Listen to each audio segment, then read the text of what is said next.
तो hello dear students, welcome back to this session of ICT virtual classroom. ICT virtual classroom के इस session में आप सभी का एक बार फिर से स्वागत करते हैं। आज की क्लास में, प्रीवियस क्लास में हम लोग बात कर रहे हैं क्लास 12 सब्जेक्ट फिजिक्स के ऊपर, कक्षा 12 विषय भौतिक विज्ञान के ऊपर। और मैं उम्मीद करता हूं कि आप लोग जो है इस चैप्टर में जो बातें अब तक बताई गई हैं वो आपके दिमाग में होंगी और आपने उन्हें घर जाकर रिवाइज भी जरूर किया होगा। आज की क्लास में भी हम जो चैप्टर 1, जो हमारा यूनिट 1 का चैप्टर 1 चल रहा है, इलेक्ट्रिक चार्ज के ऊपर बात करेंगे। कुछ एक दो बातें रह गई हैं, उनको डिस्कस करेंगे और नई चीजें जो है इस चैप्टर में सीखेंगे। तो मैं उम्मीद करता हूं आप सबके सब फिट फाइन हेल्दी होंगे और बिल्कुल रेडी होंगे क्लास के लिए। तो अपना पूरा ध्यान जो है सामने स्क्रीन पर बना कर रखें। हम आज जो है क्लास को सबसे पहले तो मैं आपको बता दूं हम पढ़ क्या रहे हैं। हम पढ़ रहे हैं कुछ प्रॉपर्टीज, चार्जेस की कुछ प्रॉपर्टीज को हम पढ़ रहे हैं, ठीक है। जिसमें हमने देखा है कि हम इलेक्ट्रिक चार्ज की प्रॉपर्टीज के ऊपर हमने बात करी थी। कुछ बेसिक प्रॉपर्टीज है जो है ना, जिसमें हमने बात करी थी कि जो लाइक चार्जेस होते हैं वो क्या करते हैं, रिपेल करते हैं, और अनलाइक चार्जेस हैं वो क्या करते हैं, अट्रैक्ट करते हैं, ठीक है। इसके अलावा एडिशन ऑफ चार्ज मैंने आपको बताया था, और कंजर्वेशन ऑफ चार्ज बताया था। मास और चार्ज के बीच में डिफरेंस बता दिया था। अब ये क्वांटाइजेशन ऑफ चार्ज रह गया, बस इसको मैं आज की क्लास में जो है एक्सप्लेन कर रहा हूँ। फिलहाल आप लोग जो है एक क्वेश्चन का आंसर दीजिए। क्वेश्चन एक सिंपल सा है, एक सिंपल सा क्वेश्चन मैं आपके सामने रख रहा हूँ, ठीक है। ये एक सिस्टम है, ये क्या है, एक सिस्टम है, एक निकाय है। इस निकाय के अंदर हमको क्या है, डिफरेंट डिफरेंट चार्जेस रखे हुए हैं इसके अंदर, ठीक है। इस सिस्टम के अंदर डिफरेंट डिफरेंट चार्जेस जो है वो रखे हुए हैं। जो चार्जेस इसके अंदर रखे हुए हैं वो है +5 कूलम, है ना, और -8 कूलम और 3 कूलम प्लस का, ठीक है। ये एक सिस्टम है, ये चार्जेस का क्या है, एक सिस्टम है। अब हमने क्या करा, तो ये सिस्टम में थोड़ा सा डिस्टरबेंस हुआ, सिस्टम में थोड़ा सा क्या हुआ, डिस्टरबेंस हुआ। और थोड़ी देर बाद क्या हुआ, थोड़ी देर बाद यही चार्जेस जो है, ये चार्जेस जो है चेंज हो गए। थोड़ी देर बाद क्या हो गए, यही चार्जेस जो है क्या हो गए, चेंज हो गए। अब किस तरीके से हो गए जरा देखेंगे ध्यान से। थोड़ी देर बाद क्या हुआ, यही सिस्टम तो यही रहा, लेकिन इसमें डिस्टरबेंस हुआ, और डिस्टरबेंस होने के कारण जो चार्जेस हैं उनकी वैल्यूज चेंज हो गई, ठीक है। चार्जेस की वैल्यूज चेंज हो गई। ये बन गया -8 कूलम, ठीक है। ये बन गया +1 कूलम। अब ये वाला चार्ज कितना हो जाएगा, ये हमसे पूछा जा रहा है कि दो चार्ज, यहाँ पर 3 चार्ज थे, ध्यान से सुनना। ये दोनों एक ही सिस्टम है, दोनों एक ही सिस्टम है, सेम सिस्टम है, समान निकाय है यहाँ पर, ठीक है। और समान निकाय के ऊपर जो आवेश है, इसके अंदर जो आवेश है वो ये है, जो चार्जेस हैं वो ये हैं, +5 कूलम, -8 कूलम और प्लस का 3 कूलम। अब कुछ डिस्टरबेंस हुआ इस सिस्टम में, और डिस्टरबेंस के बाद जो इसके अंदर के चार्जेस थे वो कुछ बदल गए। -8 कूलम हो गया, ठीक है, +1 कूलम हो गया, और तीसरा चार्ज कितना हो गया होगा ये हमको पता लगाना है। तो जल्दी से इस क्वेश्चन को कीजिए। और मैंने कल ये बात बताई है आपको क्लास में, कल ये बात बताई है, समझाई है। थोड़ा सा अगर सोचेंगे तो इजीली क्वेश्चन को कर पाएंगे। जल्दी से मैं आपको 20-30 सेकंड का टाइम देता हूं इसको सोचने और करने के लिए, ठीक है। जल्दी से करेंगे।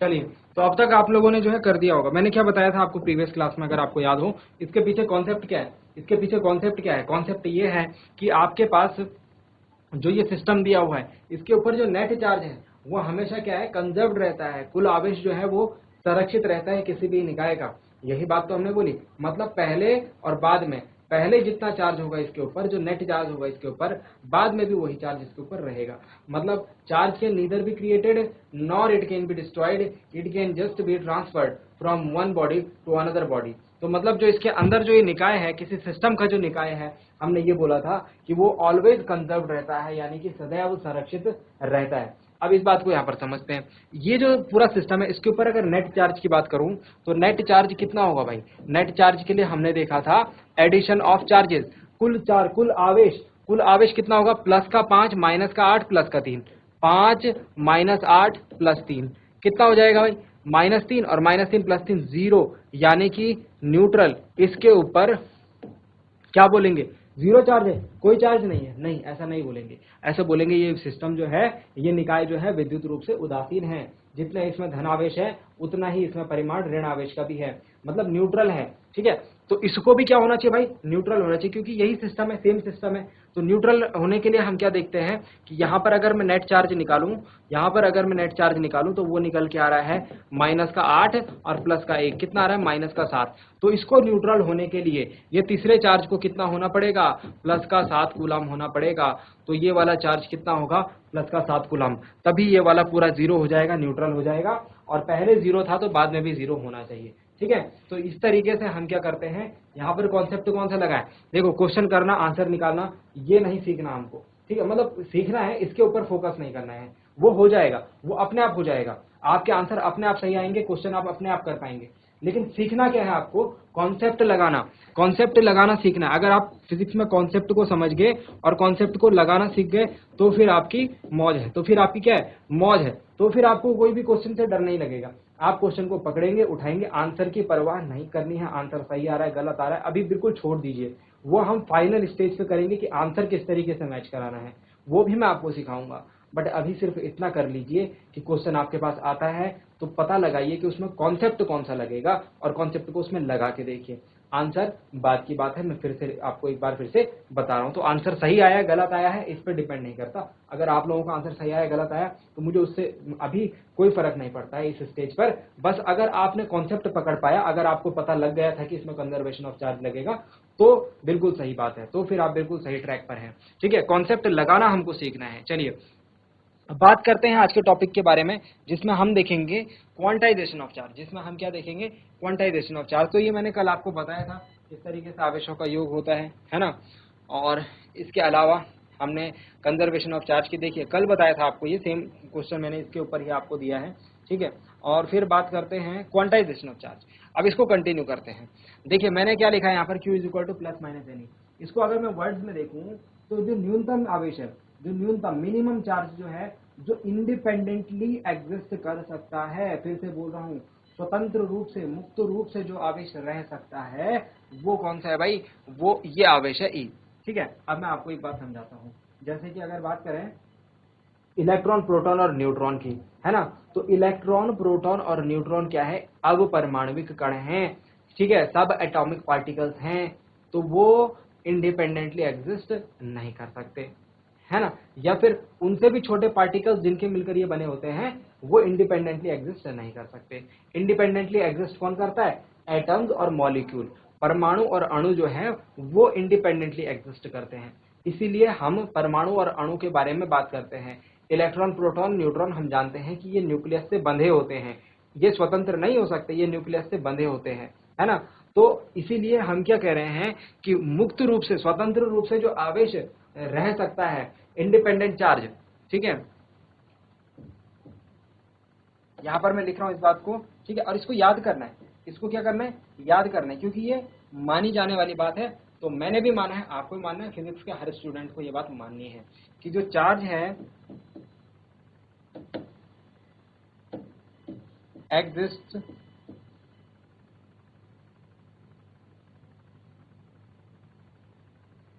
इंडिपेंडेंटली, स्वतंत्र रूप से जो आवेश एग्जिस्ट कर सकता है वो होता है ये E, ये फंडामेंटल चार्ज, ये चार्ज, ये इसको बोलते हैं मूल आवेश,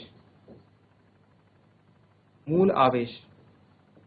तो मूल आवेश कितना होता है भाई, 1.6 इंटू 10⁻⁻19 कूलाम, मतलब E = 1.6 इंटू 10⁻⁻19 कूलाम।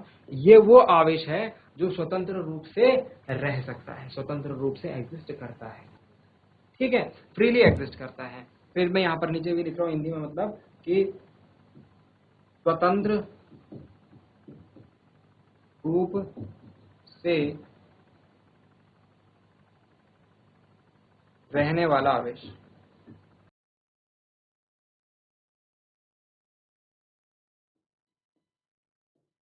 स्वतंत्र रूप से रहने वाला आवेश। आई होप आपको ये बात समझ में आई होगी। इसको जल्दी से नोट डाउन कीजिए। अभी मैं इसको और एक्सप्लेन कर रहा हूँ, इसमें एक दो न्यूमेरिकल्स करेंगे। जब न्यूमेरिकल्स आप करते हैं कॉन्सेप्ट को आप और अच्छे तरीके से सीखते हैं। तो जल्दी से इस बात को नोट डाउन करेंगे कि स्वतंत्र रूप से इंडिपेंडेंट फॉर्म में जो चार्ज एग्जिस्ट कर सकता है मिनिमम, वो चार्ज है ये, ठीक है। और उसके बाद क्वांटाइजेशन ऑफ चार्ज में हम क्या कहते हैं, क्वांटाइजेशन ऑफ चार्ज में हम ये कहते हैं कि जो भी आवेश का ट्रांसफर होगा एक बॉडी से दूसरी बॉडी में, जब हम रब करते हैं, जब उनमें चार्जिंग होती है। देखिए चार्जिंग वाला पोर्शन जो है हटाया जा चुका है आपके सिलेबस से, लेकिन फिर भी मैं आपको थोड़ा सा यहाँ पर बता देता हूँ। चार्जिंग में क्या होता है, चार्जिंग के काफी सारे तरीके होते हैं, जैसे चार्जिंग बाय फ्रिक्शन होता है, चार्जिंग बाय कंडक्शन होता है, चार्जिंग बाय इंडक्शन होता है। हिंदी में क्या बोलेंगे, हिंदी में बोलेंगे घर्षण द्वारा आवेशन, है ना। आवेशन मतलब आवेश के स्थानांतरण की प्रक्रिया को आवेशन कहते हैं, चार्ज के ट्रांसफर की प्रोसेस को चार्जिंग कहते हैं। तो चार्जिंग जो है किस किस तरीके से हो सकती है भाई, फ्रिक्शन से हो सकती है, कंडक्शन से हो सकती है, इंडक्शन से हो सकती है। अब मैं हल्के से आपको एक्सप्लेन कर देता हूँ। कंडक्शन, सबसे पहले फ्रिक्शन। फ्रिक्शन मतलब आपने रगड़ना है। जब आप दो बॉडीज को रगड़ते हैं, तो आप जब अपनी हथेलियों को रगड़ते हैं तो आपको क्या देखने को मिलता है, जब आप कभी बंद कमरे में क्या करना, अंधेरा, जब रात को अंधेरा रहता है तो अपने हाथों को जोर से रगड़ना, आपको चिंगारी निकलती हुई दिखेगी। वो क्या है, जब आप रगड़ रहे हैं तो फ्रिक्शन जो है वहां पर देखने को मिल रहा है, और फ्रिक्शन की वजह से चार्जेस का जो है ट्रांसफर हो रहा है, वो आपको चिंगारी की फॉर्म में दिखने को मिलेगा। करके देखिएगा, मेरी बताई हुई बात पे आपको यकीन पूरी तरीके से नहीं करना है। जब आप खुद से करेंगे, खुद से एनालाइज करेंगे, खुद से ऑब्जर्व करेंगे, तब जाकर के मेरी बात से मैच करके तब यकीन करना है।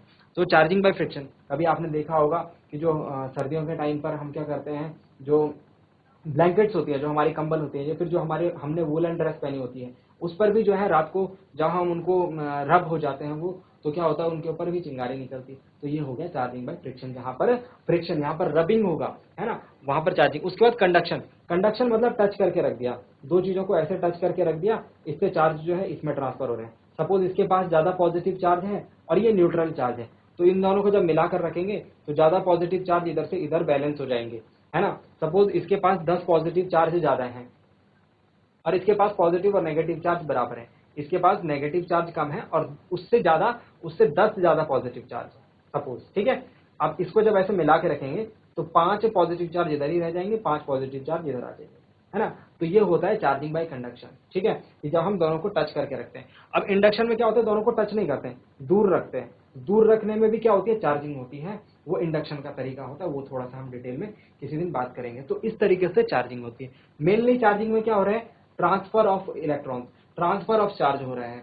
तो ये क्वांटाइजेशन में बात क्या बोली गई कि जब जब ट्रांसफर ऑफ चार्ज होगा, जब जब ट्रांसफर ऑफ चार्ज होगा, कितना आवेश का स्थानांतरण संभव है, प्लस माइनस NE आवेश का स्थानांतरण संभव है, यानी पॉसिबल जो ट्रांसफर, कितना चार्ज का ट्रांसफर पॉसिबल है, कितना आवेश स्थानांतरित हो सकता है एक जगह से दूसरी जगह, वो हो सकता है NE टाइम्स। मतलब कि इसका 1 गुना, इसका 2 गुना, इसका 3 गुना, इसका 10 गुना, इसका पूर्णांक संख्या होल नंबर्स में, ठीक है। n क्या है, वेयर n is 0 1 2 3, 0 नहीं कंसिडर करेंगे, 1 2 3 4 5 एंड सो ऑन, ठीक है।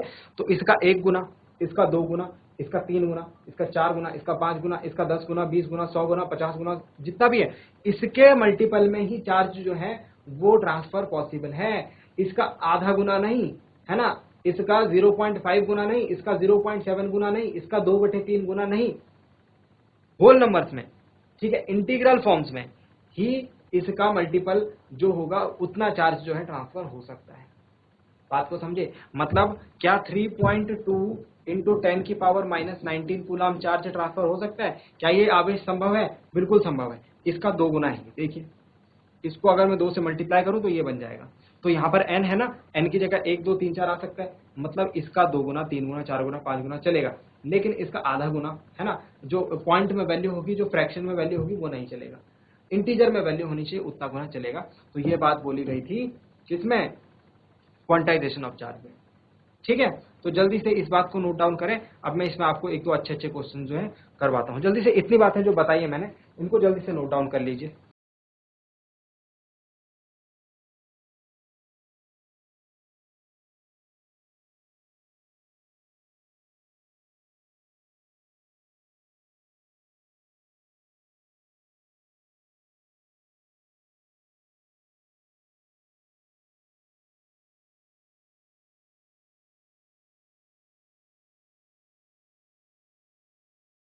चलिए डियर स्टूडेंट्स, तो आई होप आपने ये बात जो है समझ ली होगी। अब मैं यहाँ पर आपको एक क्वेश्चन बताता हूँ, ठीक है, किस तरीके का क्वेश्चन इस कॉन्सेप्ट पर आता है, ठीक है, किस तरीके का क्वेश्चन जो है इस कॉन्सेप्ट से पूछा जाता है। देखिए क्वेश्चन है ये, क्वेश्चन में आपसे बात लिखी गई है, क्या 9.0 इंटू 10 की पावर -17 कूलम आवेश संभव है?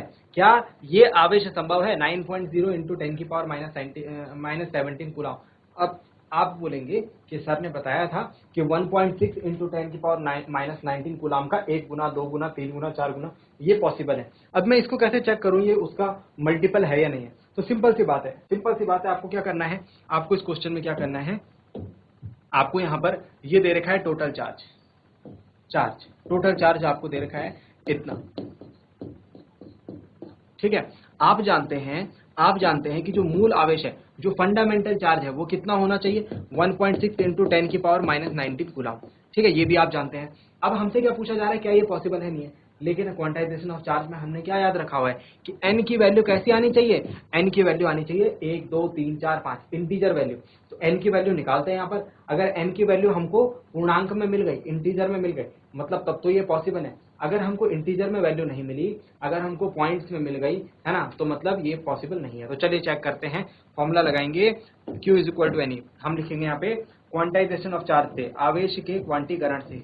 देखिए मैं हिंदी में भी बोल रहा हूँ, अगर आपको कोई प्रॉब्लम होती है कि हिंदी में नहीं, इंग्लिश में नहीं समझ आ रहा है, तो मैं साथ साथ हिंदी में भी बोल रहा हूँ। और डियर स्टूडेंट्स, ये हिंदी और इंग्लिश का अगर आप यहाँ पर वो करते हैं, एक्सक्यूज करते हैं कि हिंदी और इंग्लिश को आप बिल्कुल ही कोशिश नहीं करेंगे यहाँ पर सीखने की, तो मैं अपने एक्सपीरियंस से आपको ये बात बोल रहा हूँ कि आगे आने वाले क्लासेस में आपको, जब आप 12th के बाद अब आप आगे जाएंगे, वहाँ पर आपको थोड़ा सी प्रॉब्लम क्रिएट कर सकता है। तो थोड़ा सा अपना रुझान बनाइए कि इंग्लिश के टर्मिनोलॉजी को भी आपको यूज़ करना है।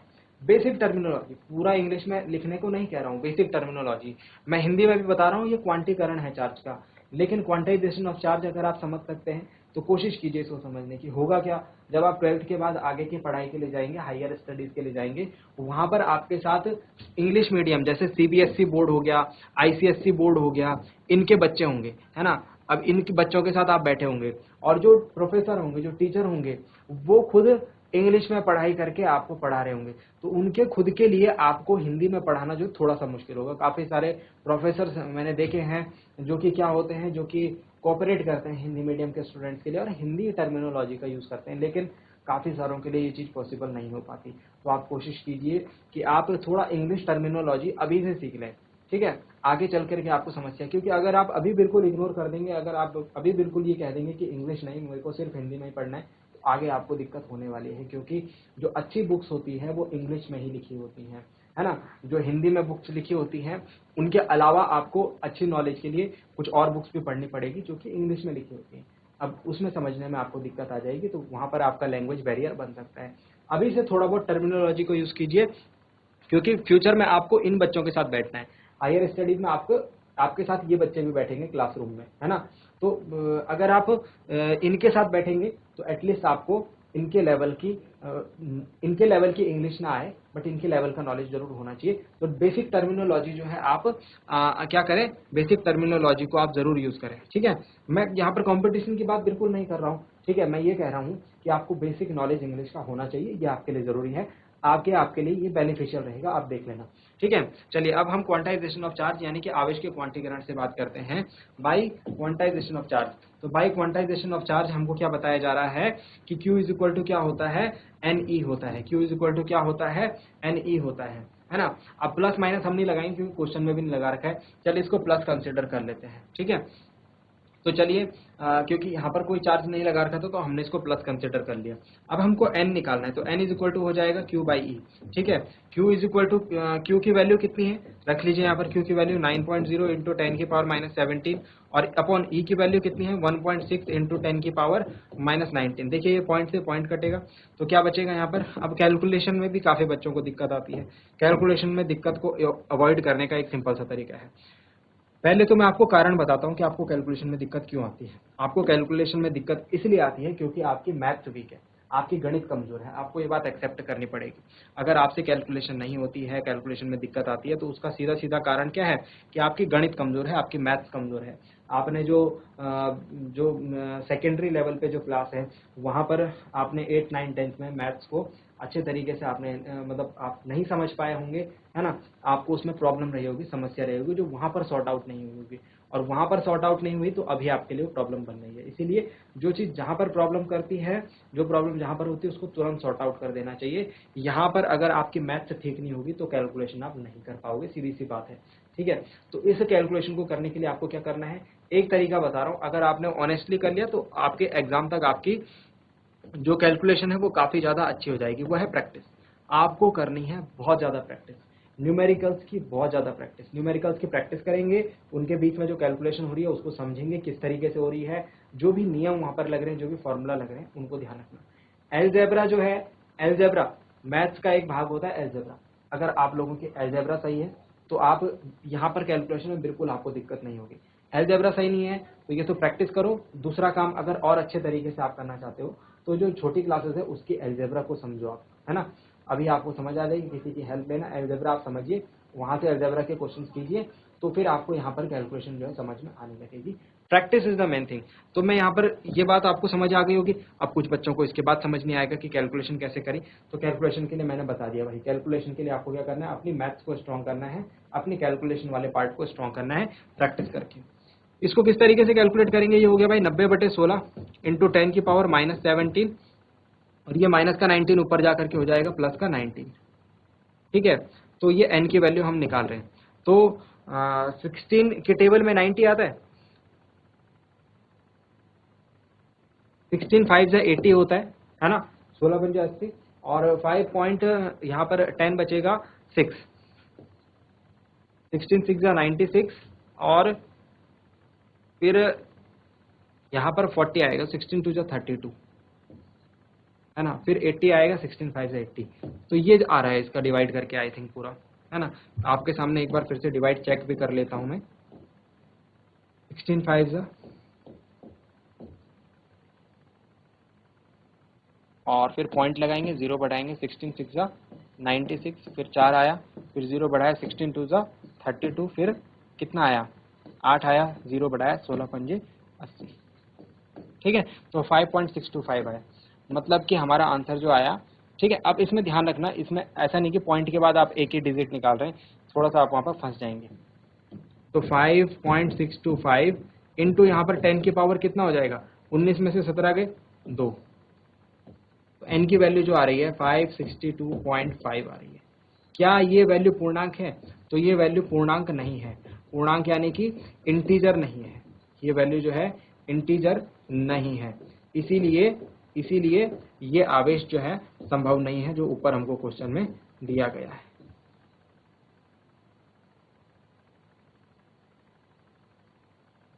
This charge is not possible. क्या ये बात आपको समझ में आ गई, इसको जल्दी से नोट डाउन कीजिए।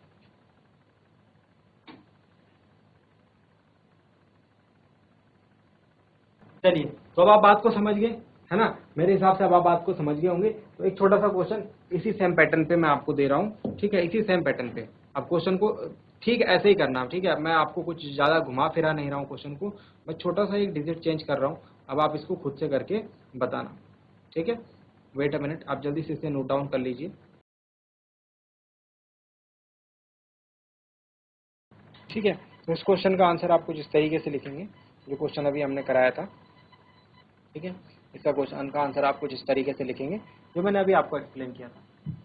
ठीक है ना, सारी चीज़ें आपके सामने हैं। ठीक है, जल्दी से नोट डाउन कर सकते हैं। अब मैं दूसरा क्वेश्चन आपको इसी पैटर्न पर दे रहा हूँ।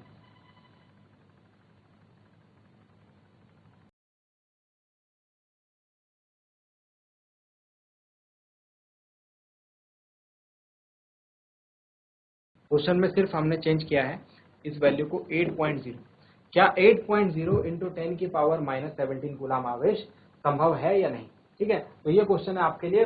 इस क्वेश्चन को करने के लिए मैं आपको 1 मिनट का टाइम भी दे रहा हूँ। ठीक है, 1 मिनट में आपको क्वेश्चन जो है फटाफट से सॉल्व करना है, इतना ही टाइम लगेगा इस क्वेश्चन को करने में। तो चलिए जल्दी से स्टार्ट कीजिए क्वेश्चन का सॉल्यूशन। क्वेश्चन है, क्या 8.0 इंटू 10 की पावर -17 कूलाम आवेश संभव है या नहीं। यस और नो जल्दी से आप कैलकुलेट करके बताइए।